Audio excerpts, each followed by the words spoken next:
I want to introduce Pelle Ehn. He's one of the starters with the participatory design approach in Scandinavia. First in the context of organizations and now in public space and public matters. So I think everybody knows his work, so I look forward to your lecture. Thank you for letting me come and discuss with you. I've just retired, so I don't have any PhD students of my own anymore, so it's really great to have the chance to come and meet some others. Oh, sorry, but I have to film. Skapa hiphop.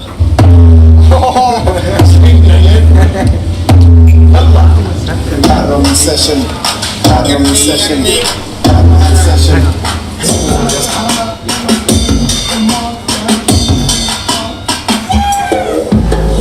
Before we do anything, I just play a 10 minutes clip for you because this does not seem to work. And then maybe we drop the whole PowerPoint, we'll see about it. Here we go.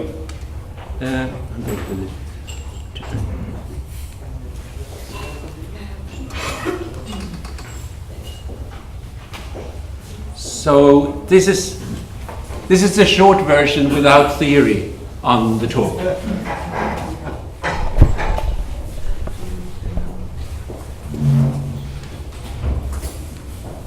Att på med plantet, för nu finns det ramslöv i skogen och nässlor. Och man kom... Can you get it away for me? Yeah. Start from the beginning. Yeah. He will Okay, good. So there we go.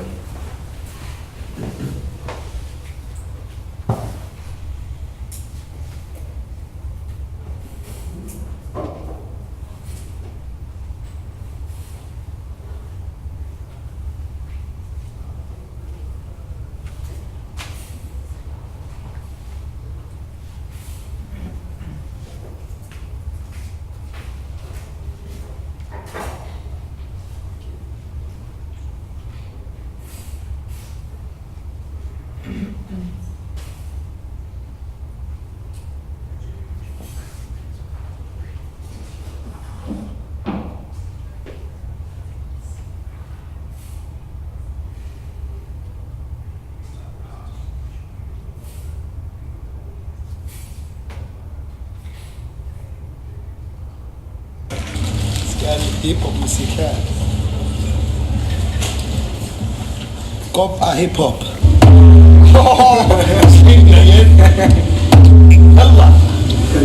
Session.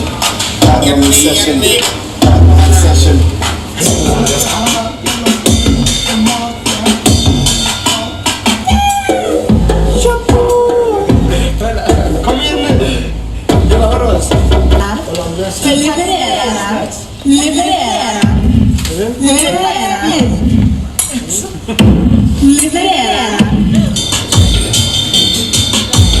Men det finns ingen arabisk, vad är detta för någonting? Alla arabiska musik. Men det är inte arabisk musik, kompis. Du missar alla arabiska musik. Du vet hur det blir stilrådde.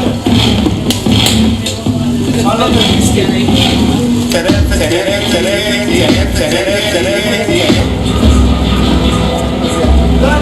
Filmskapare.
detta är en grej att kunna göra framöver.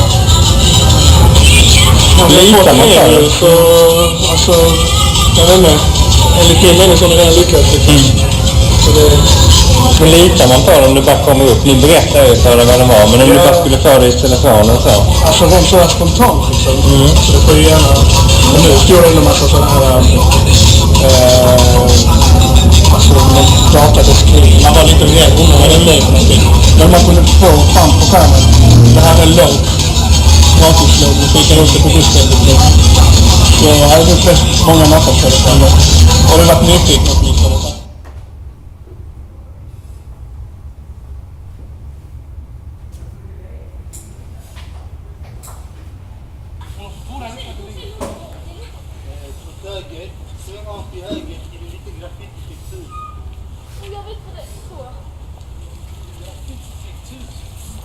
De ställer vi persian, hade vi inte rätt? Det stod det, skit. Loxar, sult, persian. Ja, visst. Fan vad jobbiga de är. Ja. Vad sa du, sängklockan Leo? Var är sängklockan? Jag fick sån konstigt som vänta. Läs det högt mannen. Vänta. Jag kan inte läsa. Jag tror det är inte det. Jag fick ett till sånt. En natt på en väg efter en efterfest hamnade jag i en stad. Jag var aspackad. Och spydde nästan på bussen dit. Förresten, vilken buss tog jag från Dalaplan? Svara på detta sms med en siffra. 8.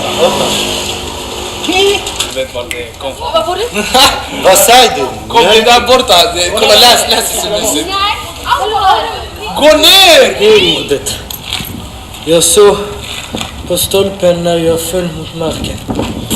När hon kommer in, kolla hon kommer in här, hon ser att folk hänger. Hon snubblar och hon ser någonting här. Fattar du? Det är ordet. Jag öppnade ögonen och det var hon. Vilka 3 ord numrade jag till? Orden. Hej. Nej. 3 ord. Jag älskar, kan man säga? Jag älskar dig man. Tror du? Ja, 3 ord man. Är det inte sant? Det är bra.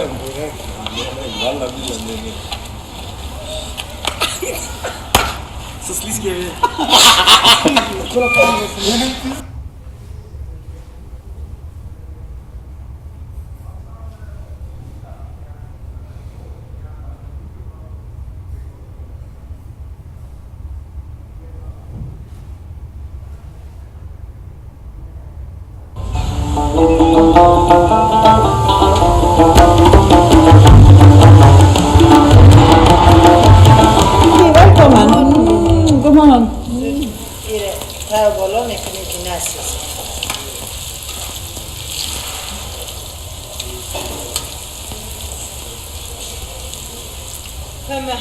كم وقت کنیم کم وقت در بر میگیره زیاد وقت کنیم زیاد وقت در بر میگیره اگر کمتر وقت کنیم کمتر وقت در بر میگیره زیاد وقت کنیم زیاد وقت در بر میگیره باید سرراهن انداخته شه و بعدن سرش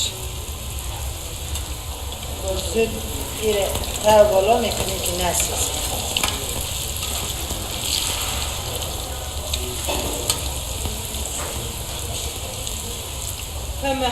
کم پخته کنیم کم وقت در بر میگیره زیاد پخته کنیم زیاد وقت در بر میگیره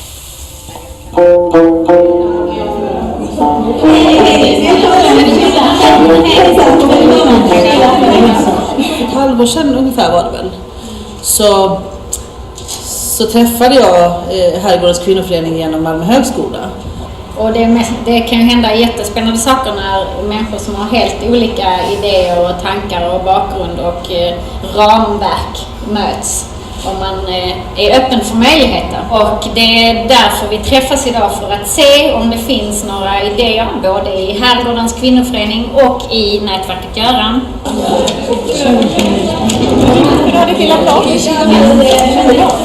Hej, jag heter Shirin Hamidi. Jag kan laga mat.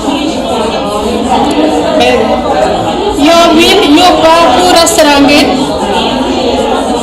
Först jag vill gå kurs laga mat.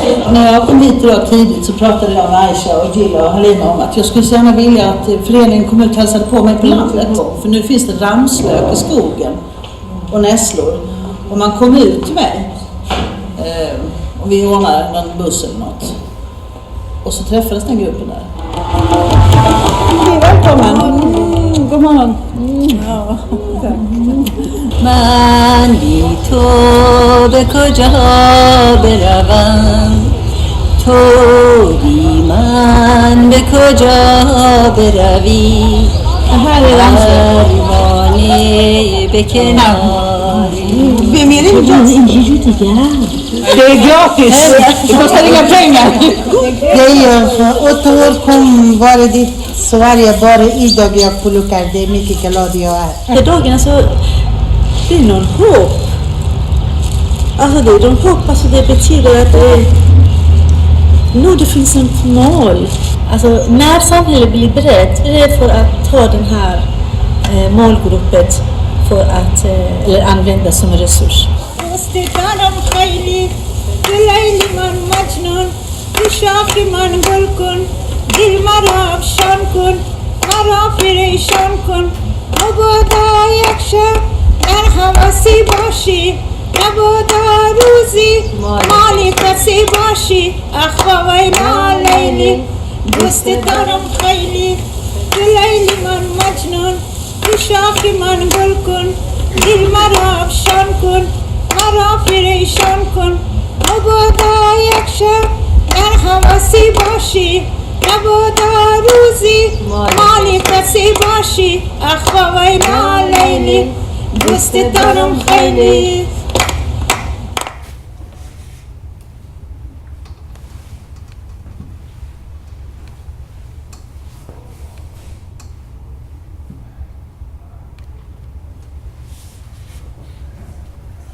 Okay, so that's the short version. And the version that I embarked on now with you is as long as we make it. You can both say when it's enough, and you're also very welcome to intervene as we go along. But as you've seen, the title says Democratic Design Experiments in the Small, which these days would be my understanding of what participatory design is all about, or what co-design is all about. For me, it's about ways to, in the midst of all the challenges in our society, to still believe in democracy and finding designed a way of expanding or democratizing democracy as we go along. And this is not to suggest that this is an easy way or that it's even achievable all the time, but as a direction, that's how I think about participatory design. And this talk, since I understood that work is central to these PhD days, I decided to concentrate on how, in my own experience, how we've dealt with work in participatory design, and I'll divide it into two periods. One is the early days of co-design or participatory design, which for me is the 70s and the 80s, and I've called that the era of work-oriented design, basically because I had the opportunity to write up a bit of that history in what was my PhD back in the 80s, called Work-Oriented Design of Computer Artifacts. But really I should also mention another book that came out at the same time, Computers and Democracy, which I edited together with Gro Bjerknes and Morten King from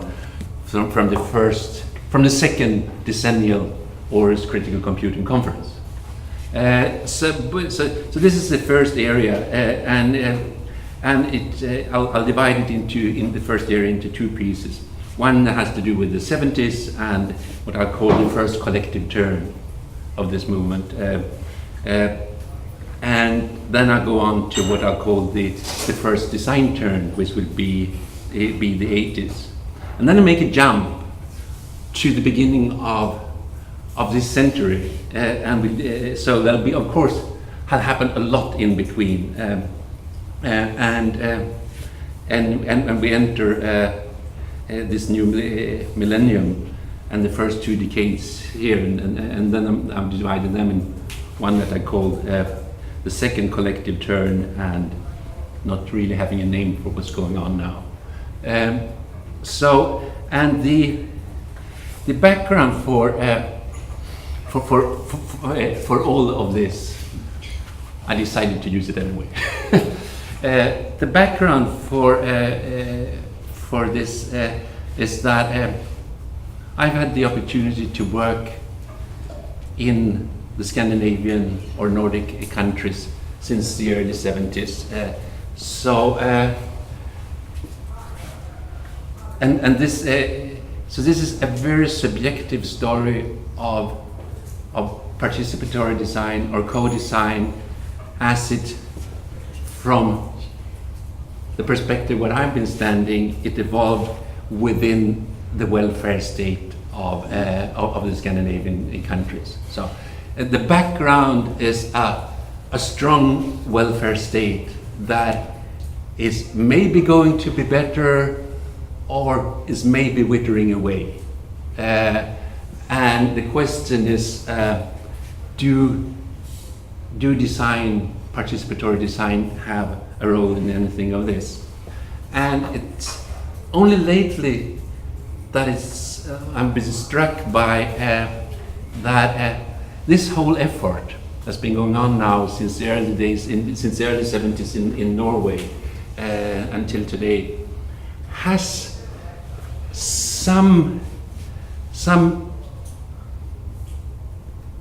resemblance to what is now these days often called Nordic noir in crime fiction, in books like the Wallander books by Henning Mankell or Sjöwall Wahlöö, or TV productions like The Killing or The Bridge.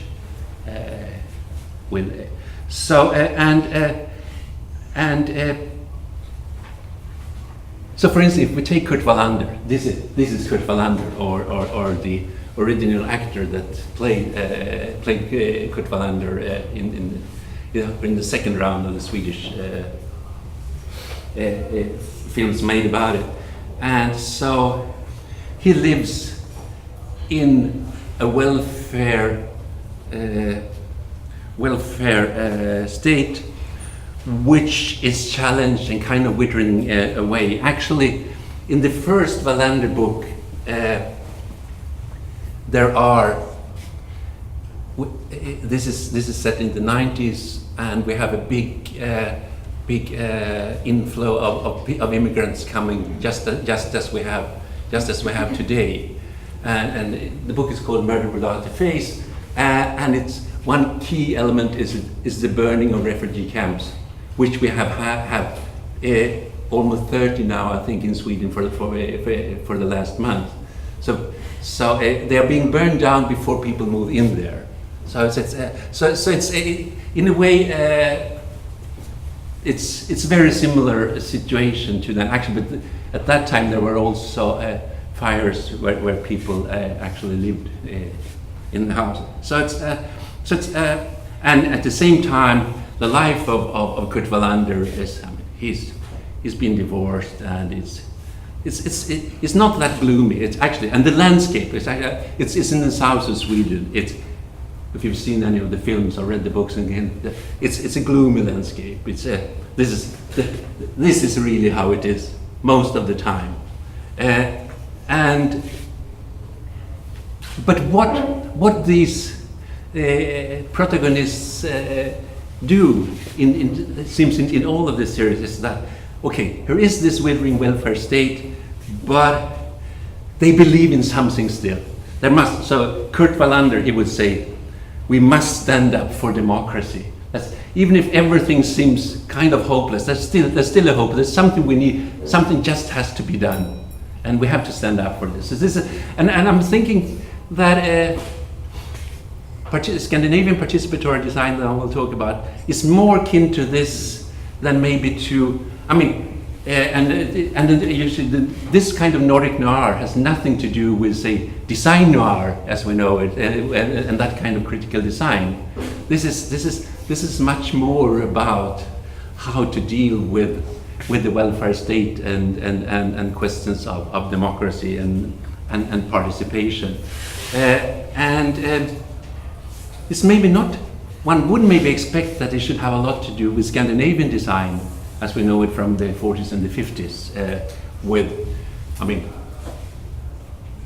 a functionalism that is a little bit warmer maybe than we find it, but basically, basically an elitist view on how people ought to live and what they ought to need to have in their living. So this places itself somewhere in between. So that's the framework for the story. Is there a place for co-design or participatory design in relation to work in this setting?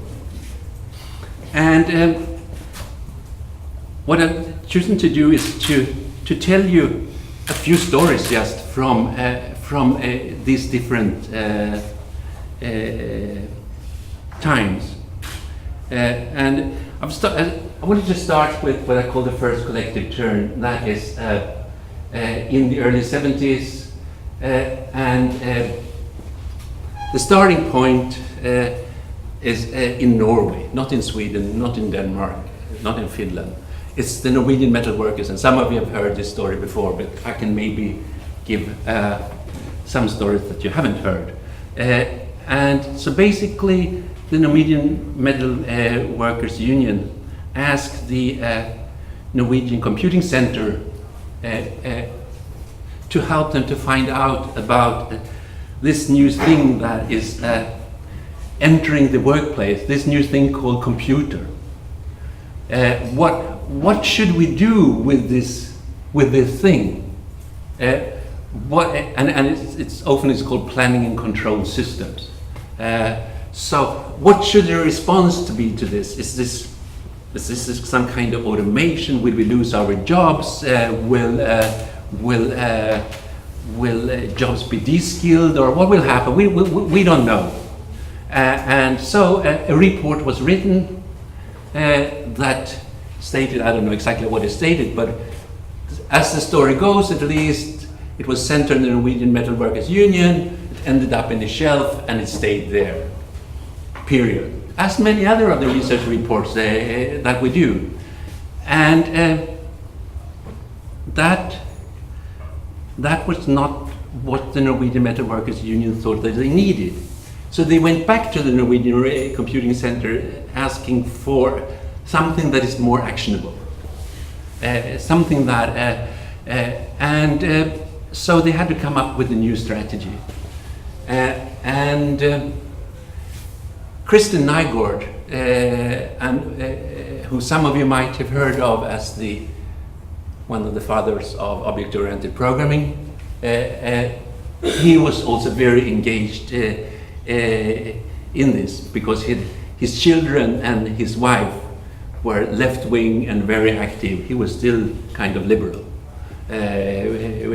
when they started or became a social democrat, etc. But he was engaged in a movement which seems maybe a bit contemporary also. He was involved in a movement called Nej till EEC, No to the European Economic Union, which you could ask why they were against it, but they were against it because that would hurt, or that would not be good for Norway. And he, together with Ola Taro Bergö, they were very engaged in this. And this Norway, one has to understand the geography of Norway. Norway, I mean, this is early 70s, late 60s. So, and so no internet, television, yes, but maybe not so good reception everywhere. Norway had these deep fjords that cuts through the country, and so things has to happen locally. So the No-TEC movement had to develop a strategy of how to build knowledge locally and how to organize local work around these issues and based on local resources.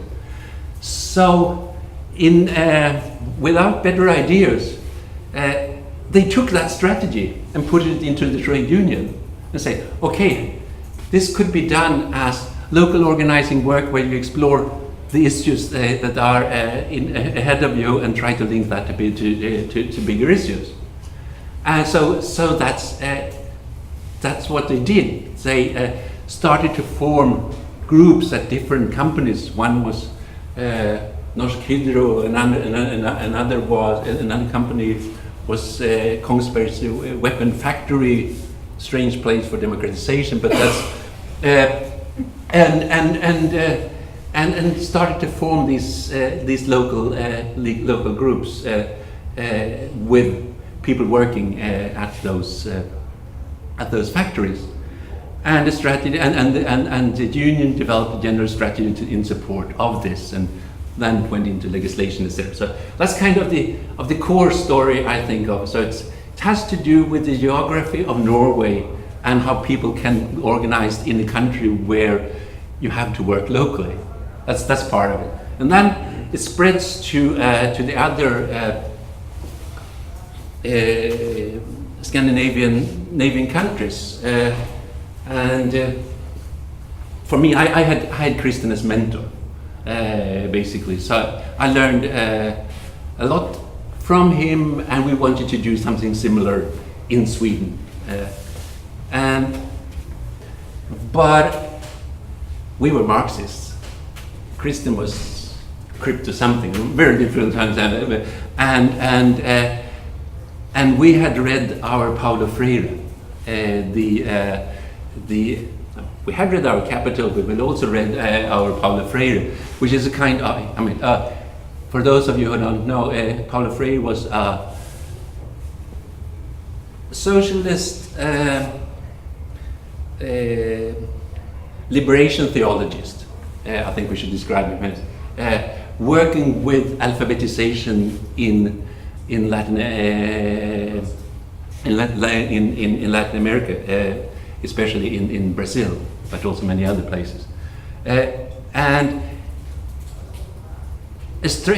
he developed a theory for interventions quite similar to the one from the Norwegian No-TEC movement, which was built on that the material that you work with to learn, in that case to learn to read and write, has to be the stuff that is around you in your everyday.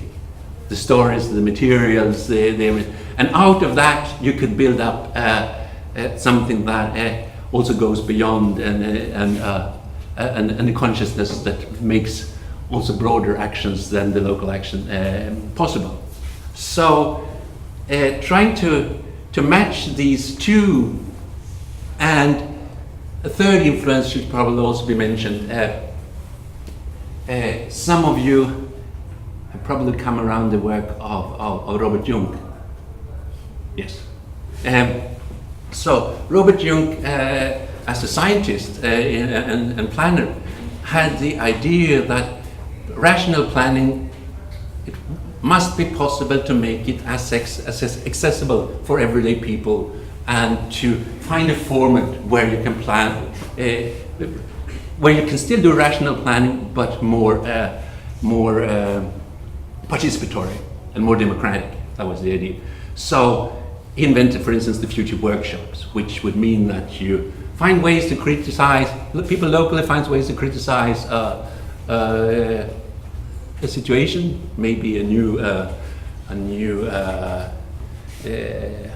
highway coming through your neighborhood, or maybe pollution in the at the kindergarten or whatever. And you will meet and find and do this critique, and then you will have some kind of utopian thinking around this. Try to find to make scenarios of possible other ways to go, and then you will constrain that, and you'll have an implementation process of how to go on from that. So bringing all these things together led to a complementary or a next step in the strategy that was developed in Norway. So things were set up in different workplaces in Sweden. One of our very first, or for me actually the very first, was a metal workers. A workshop that repaired. I think we can have a picture here. There we go. A workshop that repaired locomotive engines. I was 30, and the average age of these guys was 55, and the woman I worked together with there, she was a few years older than me, but I mean it was a big age, cultural, everything. We were academics, big difference. And so, but we had these principles that we tried to explain, and they had contacted us because they had a problem with something with the planning and control system that management was going to introduce, and they were worried, what would this do to the accord and to the timing of work? So we said, yeah, we will be happy to work together with you on this and learn what you know, and we have know a little bit about these technologies, etc. But it has to be a general meeting where people decide that they really want to do that. So call a meeting like in a hall like this, bigger of the. So and if there's a majority for it, we'll be happy to do that, to join in. So okay, they didn't understand, but they called a meeting, and 50, 60 people came to the meeting, and this is long before PCs, but we had overheads, so you know, an overhead projector still. So we put on, I don't know, maybe 20 overheads quickly to explain the project and what could be and how this was related to changes in the labor process and how democracy could go on and so. And then it was asked by the chairman, people voted for this, and everyone raised their hand. So project was on, we started to work, gradually finding a model for how to deal with this. Had meetings every second week, first at the factory and later on outside, because we were not allowed to be in there after some time. And 6 months down the line, some of them asked, would you like to know why we let you guys in? Yeah, sure, yeah. We didn't understand shit of what you were saying that first day, but you seemed like nice guys, so we thought we would give you a chance. And so the moral of the story is to build trust. First, you in some way have to present something that has some attraction, but the proof is then into what kind of long-term relation do you manage to build up. And I'll come back to this later on. I mean, a project is not long enough, but that's a later story. You start to build some relation that could be long-term. So that's. I'll save the story about the revolution. You can ask me tonight, and then I'll tell you about that story. But so this is. You said I should also say that in the mid-70s in Sweden, or first part of the 70s, it's a very special time. It's actually a lot of hope and belief in democracy, not only as a form of voting system, but that in the industrial democracy, or the democracy at work. Our prime minister at that time, Olof Palme, later assassinated, suggested so that the 70s is going to be the decennium where democracy goes beyond the factory gate and into the offices. It's another story that very little of this happened, but that's kind of within what kind of frames that this happens. And And yeah, I think I showed this picture, and we. So this is how it could end. This is something we call the negotiation model. So how could in the factory or in an office, how could people deal with new technology? And the basic idea is here. What we have up in the middle, the investigative group, it was called at that time. So there will be people on shop floor who come together and try to investigate, deal with issues, and they kind of could also support or could be in dialogue with the general project group that would be at the factory or at the company. But basically, they would support the local union committee, and then there would be negotiations between management and the local union committee based on something that has been built up locally. A lot of stories that can be talked about whether this then entered legislation and general agreements or not. To some extent it did, to many other extents it didn't, and as time went on it withered away. Let's see if I have any good notes on that. So this is like the 70s. Moving on to the 80s,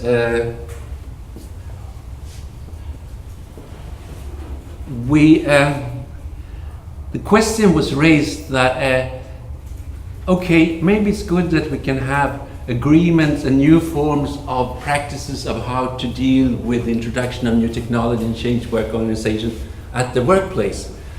But isn't it more or less to take the technology that exists on the market, and what if that does not fit with our understanding of a democratic work life, of a democratic work organization, of our understanding of skilled work? So the challenge then became, could one develop a new or a complementary strategy for design or for this collective action towards new technology that actually went into the design of the technology, but from values that were different than maximization of profit,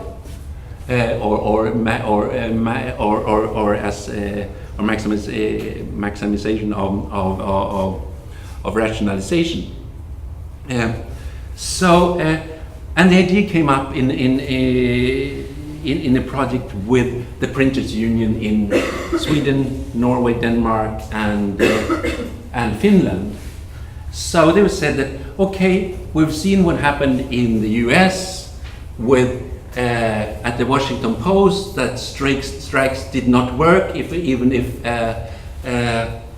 that's the strongest weapon that we have. They've seen in the UK with Murdoch smashing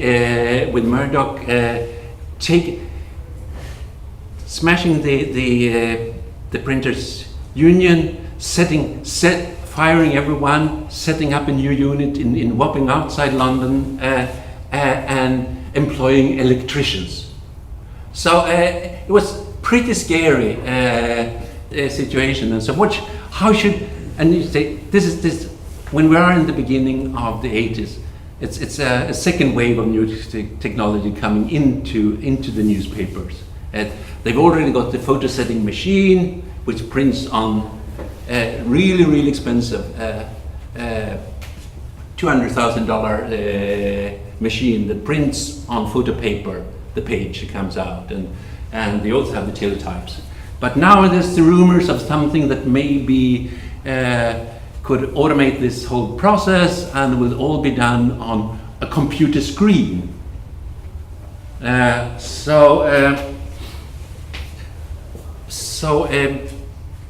They agreed upon with the design team to develop, see if one could develop technology from two other criteria, from the idea of skill-based work and from the idea of a democratic work organization, or a work organization where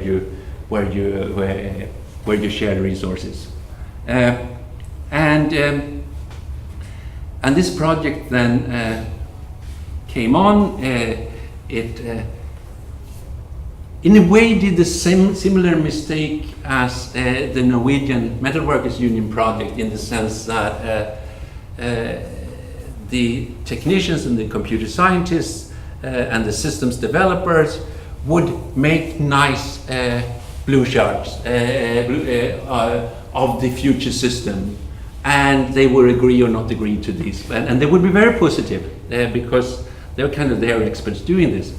But in the end, it was found out that they didn't really understand why and what this was and what was going on. So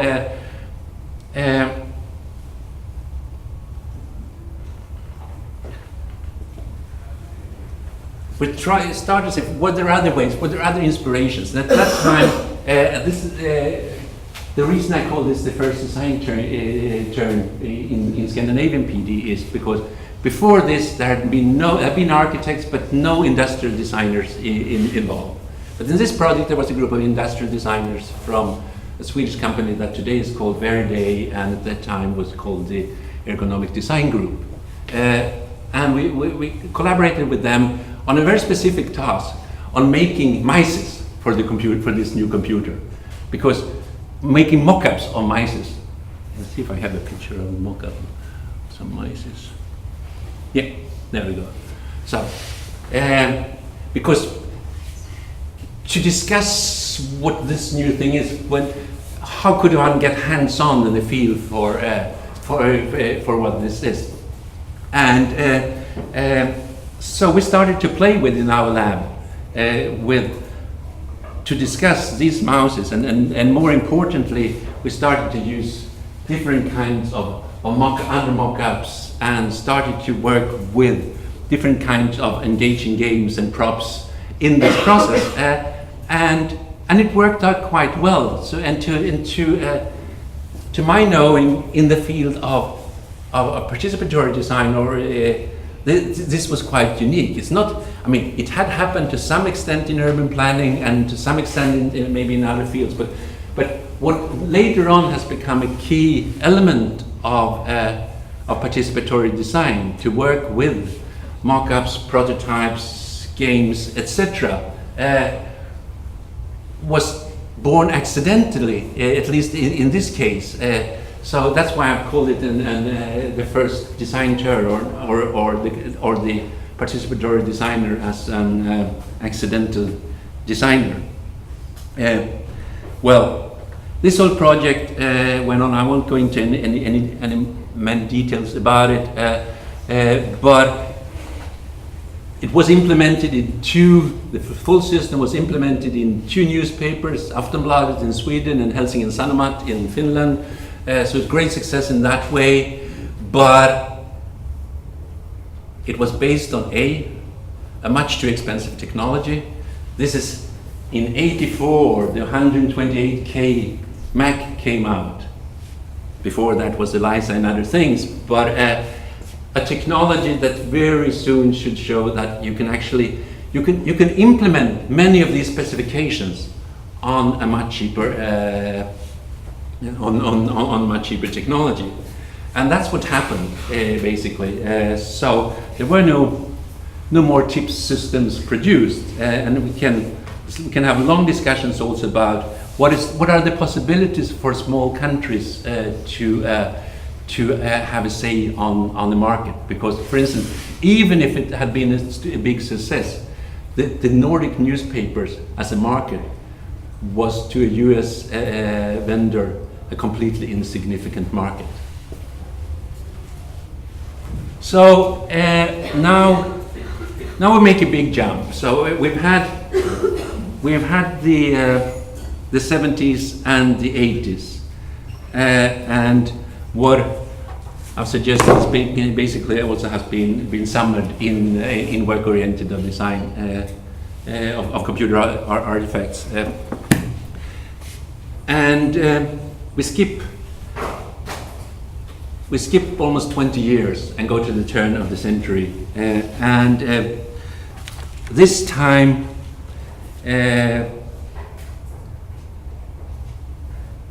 I'll divide that into two books, and the first one. So this is what I've called Making Futures, which basically would be this book, Making Futures: Marginal Notion, Innovation, Design, and Democracy. But I also have to bring in something that comes before, including a book called Design Things. So we're now moving ahead. Participatory design is doing, it's both doing good and doing bad, I think. It's doing well in the sense that it's now been accepted as the tools and techniques and methods at least has been accepted as that's the way to work, or that's at least one of the really reasonable ways to work, adopted by lots of organizations, companies, etc. But on the downside, it seems very much not because it's concerned with democratizing democracy, but now as a tool to produce profit. So it's this link. How is it possible to get participatory design as a movement back on track, or what kind of things can happen here? And there's people have different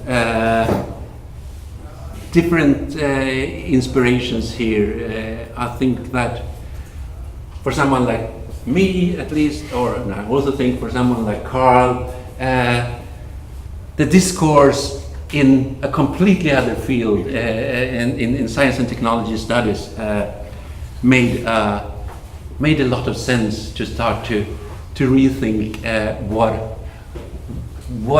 what kind of interventions are we doing? Who is invited to the table? How with the phrase we borrowed from Scholar Brun Latour, how do we draw things together? So, are there ways to challenge the hegemony by new kinds of gatherings and new ways of looking at what is the outcome of design? And the kind of pragmatic reading that of that tradition that some of us did was to very literally follow the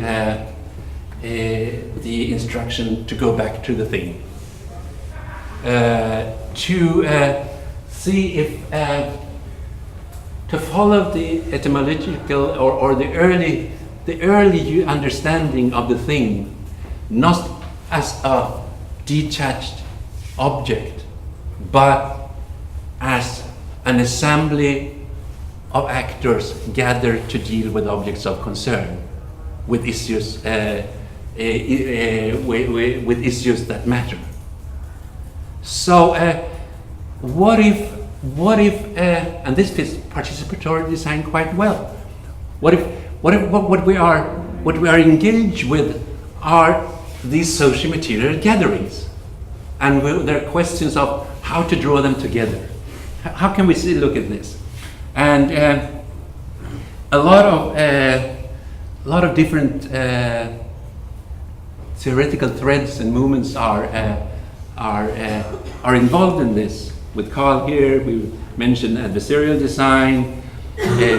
We've got open design and free and liberal open software, design anthropology, design activism, not least feminist technoscience, a new understanding of publics, the new way of reinventing or understanding commons and governance, etc. It's all in this package in some way.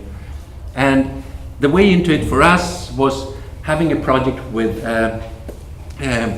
between Vienna and the art school in Vienna and Malmö University, where we worked on trying to see how could a creative environment for design students look. So they were master students in architecture and master students in interaction design. And so, as we normally do, a lot of technologies for this creative environment are invented and tried out, and it works quite well. Actually, it works so well that students prefer, in a kind of cocooning behavior, to be in the studio rather than to be out and do ethnographic work or activism or interventions. So something was wrong with this, and our first step was to think of how could we actually push students out of the box. We had created something that boxed them in. So from then on, assignment was always in public places. This is at the Central Railway Station in Malmö, where all the refugees are coming at the moment. Yeah. But I'll jump all this and we take this one. So this is not a model. This is not a. This is maybe a direction to think of, inspired by all these thinkers, and then here condensed to something very small. What if we reinvent the democratic design experiment as something which is a kind of unstable flickering between a number of things? Something which is parliament in the way that we actually deal with making decisions about matters that concern. But at the same time, is the design lab, the workshop, where we experiment, where we change material. What if the assembly, the gathering, and the temporary freezing of it as a solid object, what if that is just an ongoing flickering again? Now we're in assembly, something comes out of the assembly, there will be a new gathering around that, and so on and so on and so on. What if it being engaged in this kind of design thinking is what it's all about? What does it mean for how we think about representation and participation? As colleagues have pointed out, for instance, in the Latourian tradition, the way representation is looked upon or understood from the experiment, from the laboratory, is a meticulous work of going back and forth, of binding, and going on in little small step back and forth. What if representations could be made the same way in the parliament part of it? And we can keep on discussing in similar ways with representation. So this is, and the term that Latour used for all this was to draw things together. And so the background here would be to try to draw things together. And here are some words that would associate with it, but will not go into it. Of course, it's a collaboration between heterogeneous group of actors. There are an openness which we could call serendipity into what kinds of links that you will make in the future that you have no idea that will make at the moment, but you will be trained to see when a link can be made, for instance, between different actors.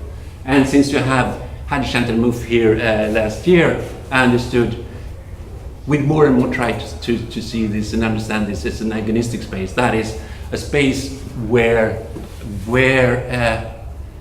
not only those who agree come, and it's not only a space, it's not a space that creates consensus, but a space that likes to keep together those who actually are adversaries for different positions but still can do something together. And that'll be the most difficult challenge.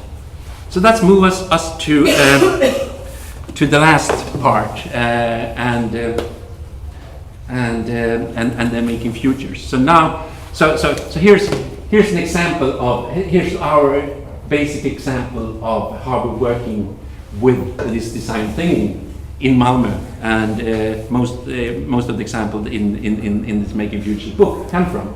So we have, I don't know what's happened to this picture, 3 labs. One we call the neighborhood. You typically saw some snippets from work in the neighborhood lab in the film in the beginning. One that we call the factory, which is a makerspace. We'll talk a little bit about that later on, and some of the constraints and problems with that. And the third one is the stage, which was actually the first lab that has to do with cultural production. But there's always active citizens at the top of this. The city of Malmö is almost always involved in one way or another, or trying to have them involved. And there are lots of NGOs, companies, public institutions, incubators, and you name it, that become. And last but not least, there are students, teachers, researchers, designers from the school that are involved in this. So we've been running these labs since a bit more than 10 years now, or rather exactly 10 years right now. And the form has of course changed dramatically over the years. But the main thing is that rather than thinking of a project with a fixed goal that we have some money for and now we solve that and we have a good or a bad or whatever outcome of the project, these are long-term engagement, looking for serendipitous opportunities for actors to come together over time. We drop that. So this book. Yeah. Has anyone here been to Malmö? Yeah, I know that some has. Yeah. Okay, good. Malmö is maybe a bit like Genk, or that's, or you tell me if it's not. In the mid-90s, Malmö was doing really bad.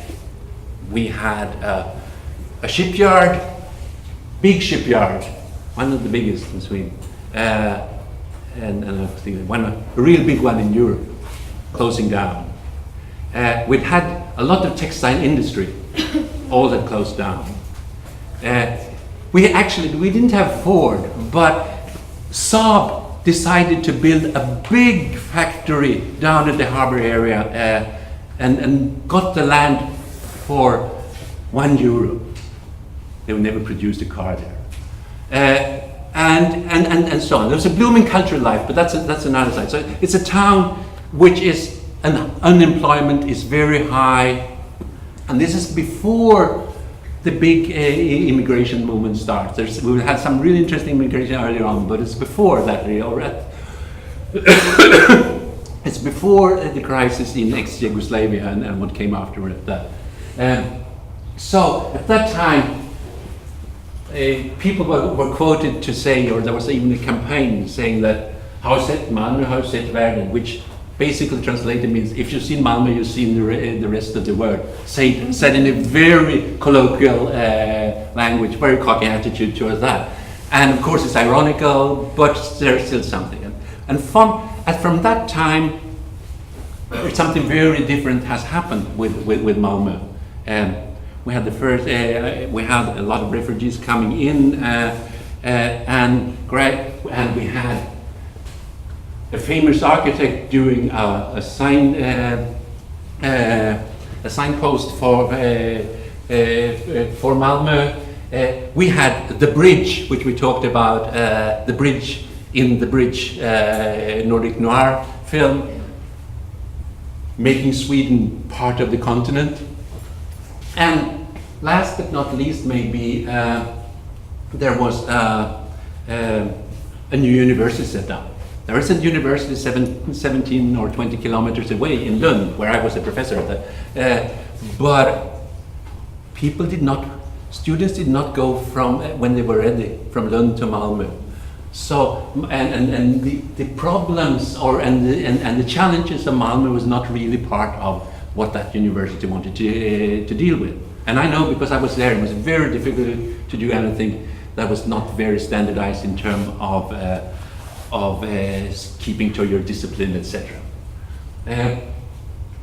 But from then on, a lot of so these things started, and there are also also happened to started to be a new picture of Malmö. So, for instance, there are. This was what I read in the news on the airplane this morning about Nordic Noir and the bridge. The bridge has now been sold to 160 countries, but there are people from 170 different countries living in Malmö, which is, I think, quite interesting. Here's an interesting strains of the country, of the city, and because Sweden did not dare to do a report on the state of art in Sweden in terms of health, long-term health for people. But Malmö and the mayor, Ilmar Reepalu, decided that they would have an independent commissions of researchers and experts and lay people to investigate the city of Malmö and this says Malmö's way towards a sustainable future.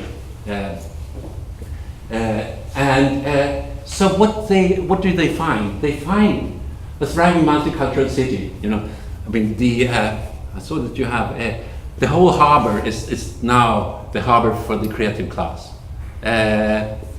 It's not only the building you just saw, but it's really strong ecosystems in many parts of the city. Living conditions have been improved. The blooming class, as I say, is blooming, but there is indeed also a polarization in the city between different parts of the city rather than suburb and center, because there's really no suburbs. It's one flat city with 300,000 people. So for instance, they say, okay, things has gotten better, we have all this, and health in general has gone up. But if you come from the low income part of the city, typically ethnically segregated, your life expectancy is 6 to 7 years lower than from the richer areas. If you have a higher education rather than a lower education that geographically spreads very similarly, same thing. So much higher, lower life expectancy if you don't have a higher education. So these are indicators. They were saying that we need to do things to close the gap. And I think that that's what we, starting before the Malmö Commission, but it's very much in line with the kind of work we've tried to be involved with these living labs in Malmö and many of the stories written down in Making Futures. And here I should also say that, I mean, as I said, I just retired, so I've been around since in the early 70s, but I have a really strong advantage for the last 20 years is that I've been working with PhD students, and so I would not know very much about how to deal with commons and commoning and how the whole heritage from Eleanor Åström and up to now that would work. If not, Anna had written her thesis based on that, or I would not be able to follow the discourse on what feminist technoscience can do to participatory design if it wasn't for Åsa and Christina's thesis on patchworking, which I did not bring because I'm not going to talk specifically about it today.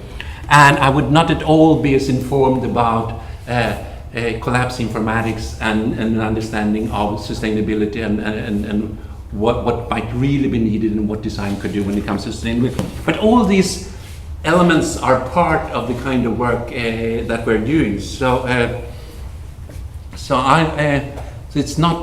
it's more them than me that speaks in this book, and they are also the author of most of the chapters.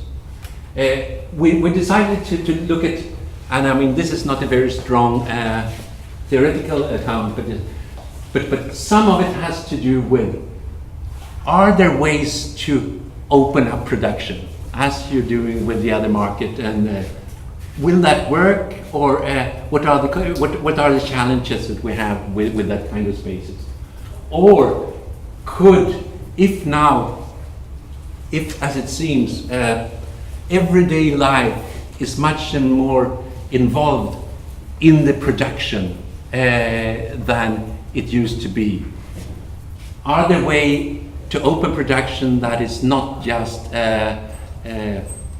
ways to profit from people's free labor and things that can give them more dignity? Are there ways to democratize democracy and opening government, we could call it, to make things public, in the sense of finding new ways to have the public discourse, and can design play a role in that? And last but not least, but I will not have the chance to talk about it today, what we call creative class struggles, to see that the enormous heterogeneity there is in the creative class, and how many traditional actors, creative actors, are really struggling in the margin of the creative class system, and the relation between the state and support for different activities at real. But if you're interested, it's a really interesting chapter, both on especially on independent filmmaking, and that could fit in maybe in some of your work. How are we doing on time? What do you want to do? We could go on for an hour now. Can you shoot 20 minutes more? Is that what do you want? I don't know. We have 1.5 hours, yeah, and we don't have so much time for questions, but go on, yeah. Okay, we actually you've heard the stories about, or in the film in the beginning. I think one of the irony, I just take the story you heard about the Herrgårds Women Association and how they put another picture. Yeah, that'll be good. And even that one. So the irony was that they came up with a really great idea, I think, that they could cook. They knew several languages that refugees spoke, that came to. So the idea was that they could do service for unaccompanied refugee children. The city didn't want to hear about it at all first, but when professors from the university and someone even with the design hat come up and talks to them, well, maybe it's not such a bad idea. So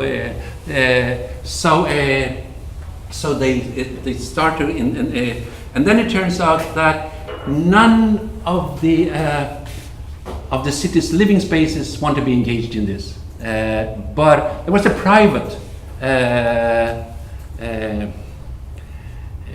what do you call it, facility organizer that said, okay, they can come and they could do the experiment there. So they started to cook, and they did classes, they did language meetings, and they did a number of things that worked out. But it never got beyond the prototype, because a lot of things, their kitchen was not living up to Swedish standards of how a kitchen should be, to do some service outside.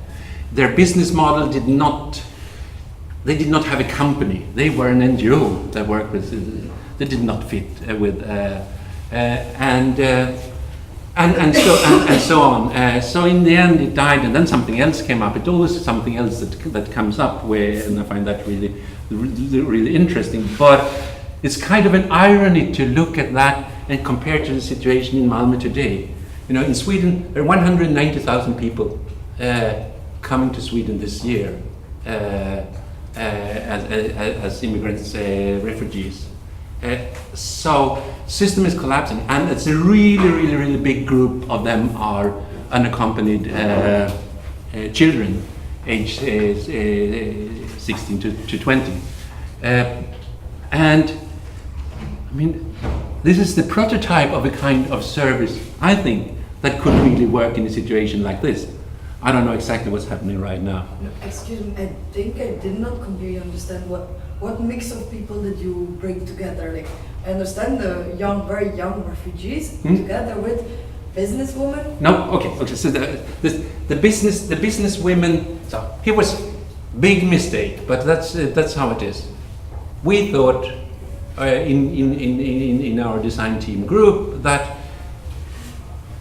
And this is actually later with the business women. But what if these women from Hargus Women Association from Iran, Iraq, Bosnia, and Afghanistan, what if they meet with entrepreneurial women from the south of Sweden who has a network called Göra, and what kind of ideas and businesses could come out of that? But it just turned out it was a cultural clash, so nothing came out of it, in the sense that, when it said very quickly in the film, that for the women in the entrepreneurial network,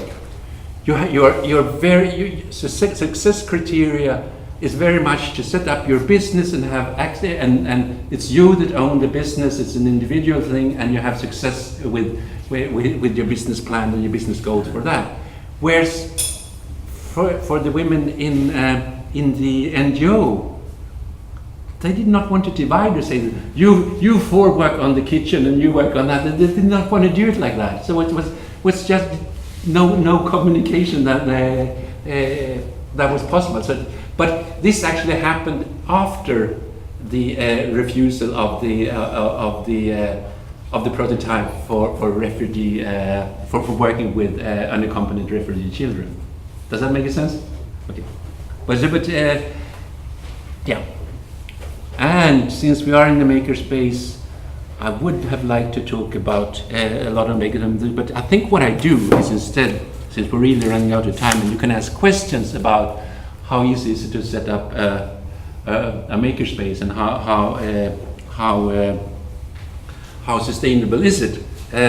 I recommend Anna Seravalli's thesis, making commons attempts at composing prospects in the opening of production. There's also a chapter in the book, but you can download it for free.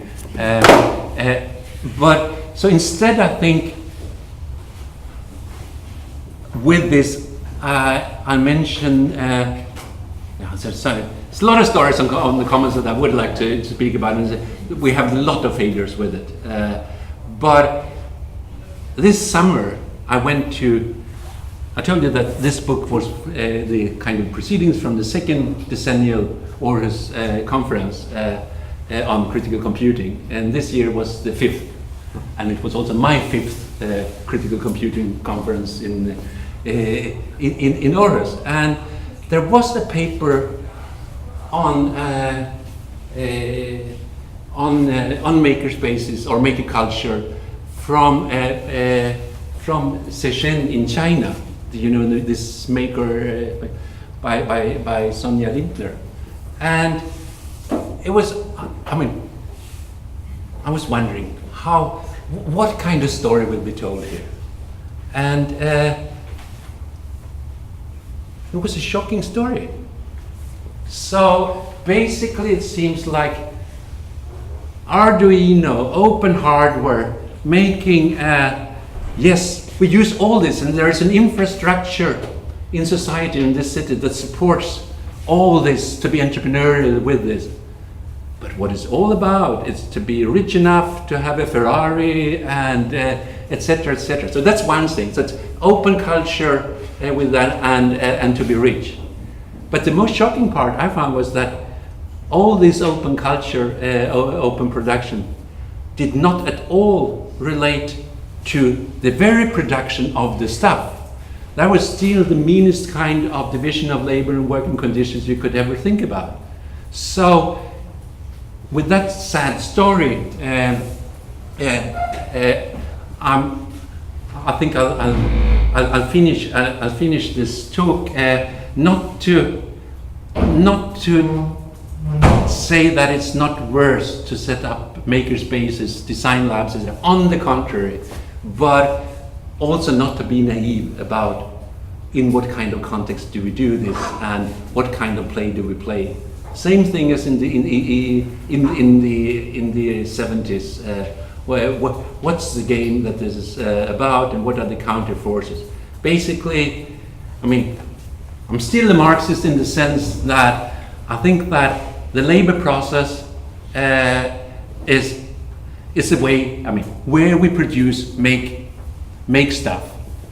Work and machine, humans and machinery together making stuff, adding value, but it's also a process of capital accumulation. It's a way to generate profit.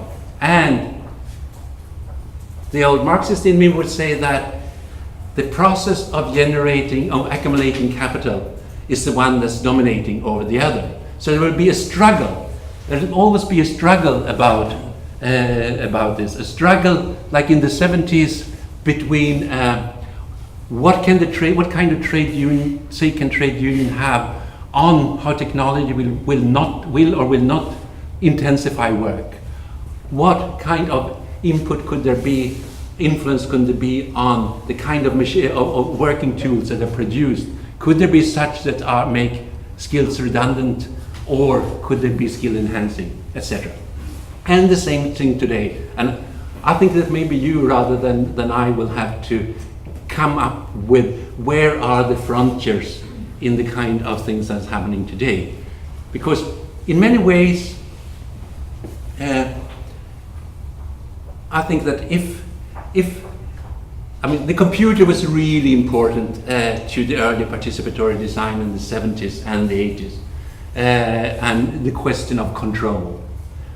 Whereas today, I mean, I think it seems to be just as important.